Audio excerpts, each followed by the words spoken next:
السلام علیکم دوستو ساتھیوں، میں ہوں سمیع ابراہیم اور آپ دیکھ رہے ہیں سمیع ابراہیم یوٹیوب چینل۔ آج 19 دسمبر ہے اور یہ جمعرات کا دن بڑا اہم فیصلہ پرویز مشرف کیس کا تفصیلی فیصلہ آ گیا ہے، اور جو فیصلہ آیا ہے جو میں پہلے اپنی پچھلی ویڈیوز میں بتا چکا ہوں کہ ایک سٹینڈ آف ہے، اور اس وقت جو کچھ ہمیں اپنی عدالتوں میں نظر آ رہا ہے، جو اس کی ورڈنگ ہے وہ معاملات کو بگاڑ رہی ہے، وہ معاملات کو مزید خطرناک نہج تک لے گئی ہے۔ پرویز مشرف صاحب کے بارے میں یہ کہا گیا ہے کہ اگر ان کو پکڑا جائے، حکومت ان کو پکڑنے کی بھرپور کوشش کرے، اور اگر وہ نہیں پکڑے جاتے اور وہ جلا وطنی میں ان کی موت واقع ہو جاتی ہے، تو یہ ایجنسیز کا لا انفورسمنٹ کا فرض بنتا ہے کہ وہ پرویز مشرف کی لاش کو گھسیٹتے ہوئے ڈی چوک لے کے آئیں، اور پھر 3 دن تک ان کی لاش کو لٹکائے رکھا جائے ڈی چوک پر۔ یہ فیصلہ ہے اسپیشل کورٹ کا، اور یہ سیٹھ وقار، جسٹس سیٹھ وقار جو پشاور ہائی کورٹ کے بتایا جا رہا ہے چیف جسٹس ہیں، ان کے بارے میں جو اطلاعات ملی ہیں، بڑا یہ ان کا ہمدردی کا رویہ ہے پی ٹی ایم کے حوالے سے، اور ان کا یہ پشاور ہائی کورٹ ہی تھی جس نے دہشت گردوں کو جو سزائے موت دی تھی، ہماری فوجی عدالتوں نے،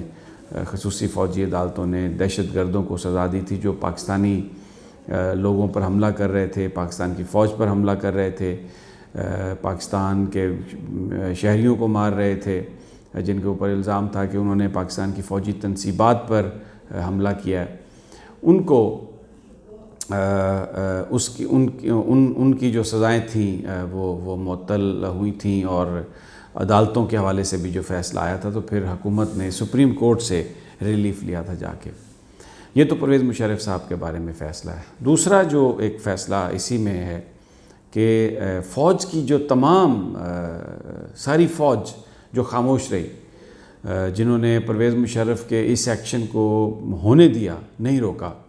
ان کے خلاف بھی تحقیقات کی جائیں، اور یہ کہا گیا کہ وہ سارے کے سارے اس میں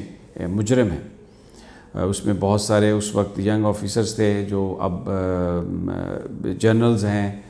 اب وہ کھڑے ہیں ان جگہوں پر۔ تو یہ جو فیصلہ ہے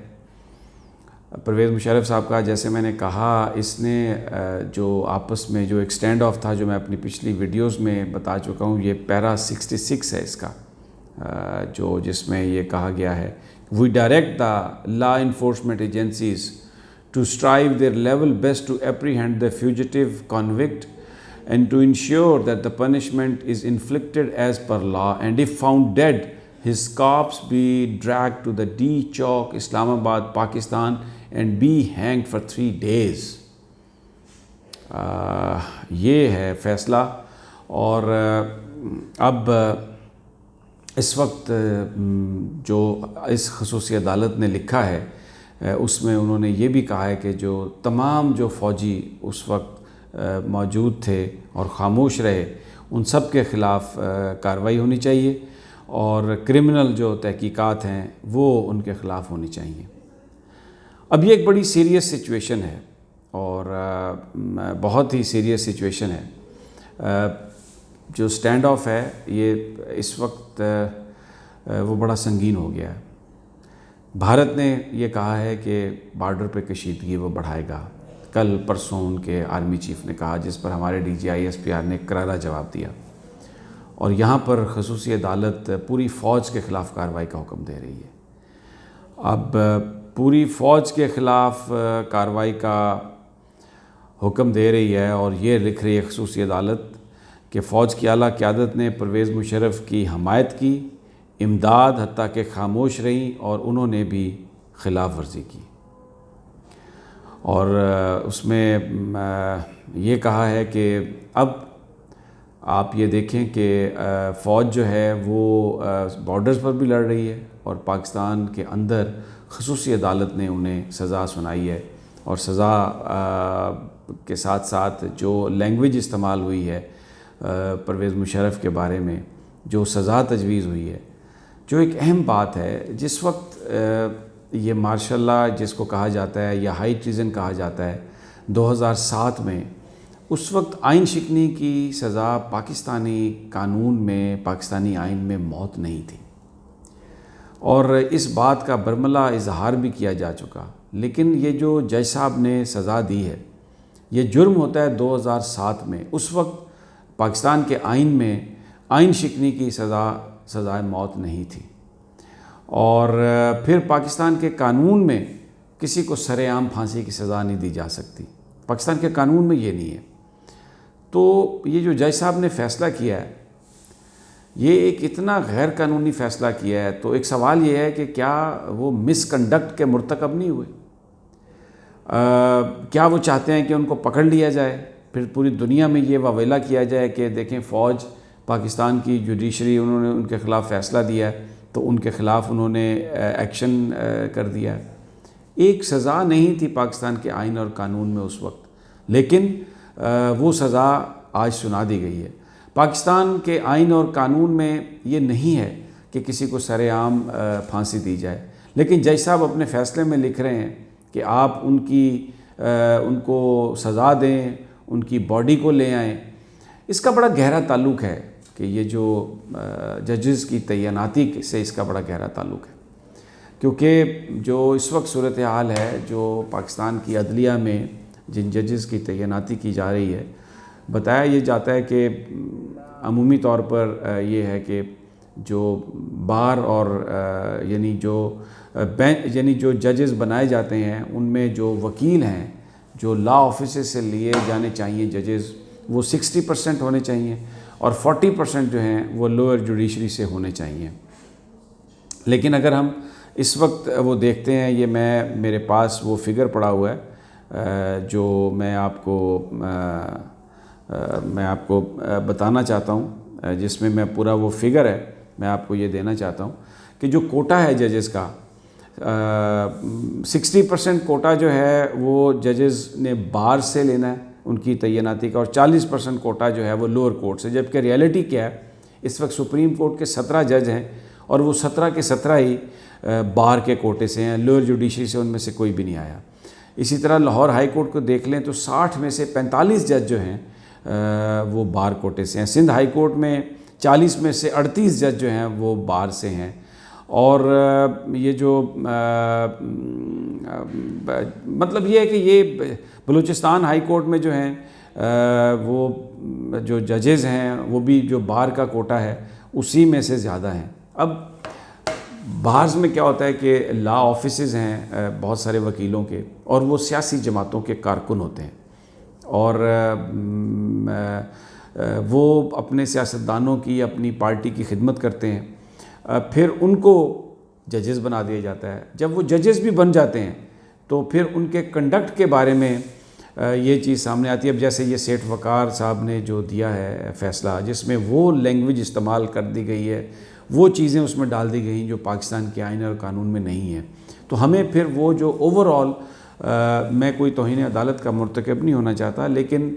اوور آل یہ جو بار میں سے جو وکیل لیے جاتے ہیں، جن کو ججز بنایا جاتا ہے، یہ سیاسی جماعتوں کے ایکٹیو کارکن رہے ہوتے ہیں۔ ان میں سے اکثر بارز کے پریزیڈنٹس ہیں، ان میں سے اکثر الیکشنز لڑتے ہیں۔ پھر جب یہ جج بنتے ہیں تو جن لوگوں کی وجہ سے یہ جج بنے ہوں گے، تو ڈیفینیٹلی ایک عام فہم سی بات ہے کہ وہ تعلق، وہ ناطہ، کو وہ رشتہ ختم تو نہیں ہوتا، اور ان کی جو پالیسیز ہیں یا ان کے جو مفادات ہیں وہ کہیں نہ کہیں تو پلے کرتے ہوں گے، لیکن پھر قانون یہ کہتا ہے کہ آپ جوڈیشری کے بارے میں کسی طرح کی کوئی بات نہیں کر سکتے۔ مثلاً ابھی جو ریفرنس ہے قاضی فائز عیسیٰ صاحب کا، اس میں جو وکلاء جو بحث کر رہے ہیں وہ یہ کہہ رہے ہیں کہ جناب کسی جج کے بارے میں یہ دیکھنا کہ اس نے جائیداد کیسے بنائی ہے، کوئی ایس ایچ او یہ نہیں دیکھ سکتا، کوئی نیب کا آفیسر یہ نہیں دیکھ سکتا، کوئی آدمی اس کی انویسٹیگیشن نہیں کر سکتا۔ اس کی انویسٹیگیشن کرنے سے پہلے ضروری ہے کہ صدر پاکستان اس کی منظوری دیں۔ اب آپ مجھے یہ بات بتائیں کہ اس کا مطلب تو یہ ہے کہ پاکستان کا جو لا ہے وہ بہت ڈسکریمنیٹری ہے۔ پھر آپ انڈیپینڈنس آف جوڈیشری کے نام پر جن لوگوں کے ذمے یہ کام ہے کہ انہوں نے انصاف مہیا کرنا ہے، ان سے آپ بالکل کچھ بھی نہ پوچھ سکیں، اور وہ قانون میں اس کو درج کر دیا گیا ہے۔ اسی طرح صدر پاکستان جو ہیں کہ جب وہ صدر ہیں، جب تک وہ صدر ہیں ان سے کوئی کچھ نہیں پوچھ سکتا، قانون میں ان کو یہ بالکل ایک انڈیمنٹی حاصل ہے، گورنرز کو بھی، یہ امتیازی قوانین ہیں۔ ریاست مدینہ میں اور جو اسلامی ریاست ہے ان میں اس چیز کا کانسیپٹ نہیں ہے، اس لیے کہ جب خلفائے راشدین کا دور تھا، نبی پاک صلی اللہ علیہ وسلم کا جو زمانہ تھا، نبی پاک نے فرمایا تھا کہ اگر چوری میری بیٹی فاطمہ بھی کرتی ہے تو ان پر بھی سزا لاگو ہوگی۔ تو اسی طرح حضرت عمر فاروق سے جو سوال ہوا تھا تو کسی نے روکنے کی کوشش کی تو انہوں نے کہا کہ نہیں، اس نوجوان کو یہ بالکل حق ہے کہ وہ سوال کر سکے۔ تو جو بھلے کوئی اعلیٰ عدالتوں میں ہو، بھلے کوئی بیوروکریسی میں ہو، بھلے کوئی پارلیمنٹ میں ہو، اکاؤنٹیبلٹی لا تو سب کے لیے ایک ہی ہونا چاہیے۔ اس میں یہ کیوں تخصیص ہے کہ جی کسی جج کے بارے میں کوئی انویسٹیگیشن نہیں ہو سکتی کوئی، اور اس کو یہ کہا جائے کہ یہ انڈیپینڈنس پر کمپرومائز ہے؟ یہ مجھے لگتا ہے کہ یہ جو لاز ہیں یہ تبدیل کرنے کی ضرورت ہے۔ یہ جو میں نے آپ کو بتایا نا، یہ ایک ویشیس سرکل ہے۔ سیاسی جماعتوں کے اراکین بار رومز میں ہوتے ہیں، وہ بارز کا الیکشن لڑتے ہیں، پھر انہی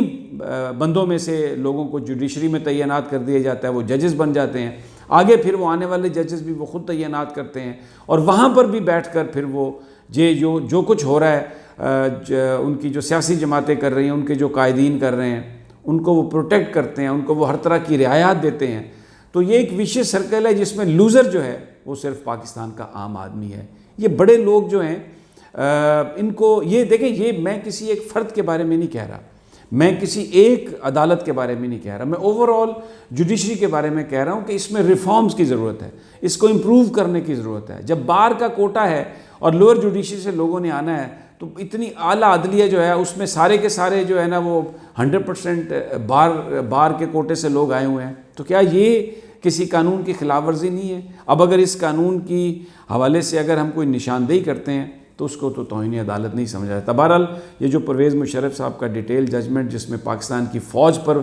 کارروائی کا کہا گیا ہے اور کہا گیا ہے کہ وہ سارے کرمنل تھے اور وہ سارے کے سارے اس جرم میں شریک تھے، ادھر بھارت کہہ رہا ہے کہ سرحد پر ہم کشیدگی کو اوپر کریں گے، امریکہ اپنی ڈو مور کی رٹ لگائے ہوئے ہے، وہ کہہ رہا ہے کہ چائنا سے تعلق ختم کرو اور یہاں پر ہماری بات کو مانو۔ پاکستان از انڈر اٹیک اور پاکستان کی فورسز پر بہت بڑی یہ رسپانسبلٹی آتی ہے، ہر ادارے پر یہ رسپانسبلٹی آتی ہے کہ وہ اس وقت پاکستان کی حفاظت کے لیے جو اس کے اپنے پرسنل ڈفرینسز ہیں ان سے دے شوڈ رائز ابو، اور کچھ ایسا ہونا چاہیے کہ یہ جو ایک ڈویژن اس وقت ہماری قوم میں ڈیلیبریٹلی کریٹ کی جا رہی ہے اس سے بچنا چاہیے اور مل کر اس مسئلے کا حل ڈھونڈنے کی ضرورت ہے۔